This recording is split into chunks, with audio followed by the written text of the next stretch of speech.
प्रथम प्रश्न भारत तीर्थयात्रा राजधानी कोनখন শুদ্ধ উত্তৰটো হ'ল বাৰাণসী ভাৰতৰ তীৰ্থ ৰাজধানী বেনাৰস নামেৰেও ইয়াক জনাজাত এই চহৰখন ভাৰতৰ ধৰ্মীয় ৰাজধানী বুলি গণ্য কৰা হয় ইয়াত বিশ্বনাথ মন্দিৰ কাশীৰ বিশ্বনাথ মন্দিৰ ধনৱন্তৰী মন্দিৰ আদি কেইবাটাও প্ৰাচীন লগতে আধুনিক যুগৰ মন্দিৰ আছে পৰৱৰ্তী প্ৰশ্ন ভাৰতত বনাঞ্চল ধ্বংস হোৱাৰ মূল কাৰণ কি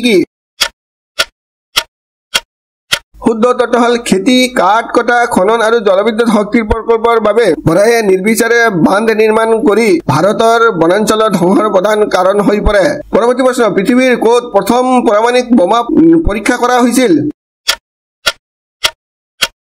শুদ্ধ উত্তৰটো হ'ল বিশ্বৰ প্ৰথমটো পাৰমাণৱিক বিস্ফোৰণ 1945 চনৰ 16 জুলাইত নিউ মেক্সিকোৰ লছ আলামছৰ পৰা 210 মাইল দক্ষিণে অৱস্থিত আলামোগ্ৰো বোমা ৰেঞ্জৰ সমভূমি অঞ্চলত প্লুটোনিয়ামৰ বিস্ফোৰণৰ যন্ত্ৰ পৰীক্ষা কৰা হৈছিল পৰীক্ষাৰ কোড নাম আছিল তিত্ত এটা অনুগ্ৰহ কৰি চেনেলটো সাবস্ক্ৰাইব কৰি বেল আইকনটো অন কৰি ৰাখিব যাতে মোৰ নতুন নতুন ভিডিঅ'বোৰ তৎক্ষণাত পাব পাৰে ভিডিঅ'টো লাইক আৰু শ্বেয়াৰ কৰিবলৈ নাপাহৰিব ভিডিঅ'টো চোৱাৰ বাবে অশেষ ধন্যবাদ